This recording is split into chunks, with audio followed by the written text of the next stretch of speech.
ఏరా ఎర్రిపప్ప, అసలు ఏ క్వాలిఫికేషన్ లేకుండా ఏ మాత్రం చదవకుండా కేవలం మీ నాన్న ఉన్నోడనే ఒకే ఒక్క కారణంతో డైరెక్ట్ గా ఎండి చైర్లో కూర్చున్న నీకే అంత పొగరుంటే, ఎల్కేజీ నుంచి 10th క్లాస్ వరకు కష్టపడి చదివి 10th క్లాస్ కష్టపడి చదివి పాస్ అయ్యి ఇంటర్లో ఈజీగా ఉన్న కోర్సులన్నీ వదిలేసి కేవలం ఎంపీసీ చదివితేనే ఇంజనీరింగ్ అవుతామని చెప్తే, కష్టమైన అదే కోర్స్ తీసుకుని మ్యాథ్స్ కో ట్యూషన్, ఫిజిక్స్ కో ట్యూషన్, కెమిస్ట్రీ కో ట్యూషన్ అంటూ రోడ్లు పట్టుకు తిరిగి ఆ ఫీజు కట్టాలి ఈ ఫీజు కట్టాలని అమ్మా నాన్నలు ఇబ్బంది పెట్టి తీరా ఎంసెట్లో మంచి ర్యాంక్ రాక మేనేజ్మెంట్ కోటాలో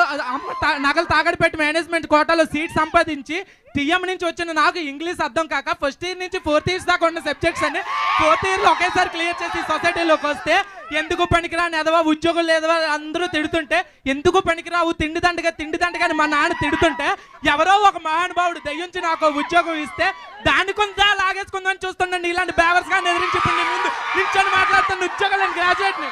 నాకెంత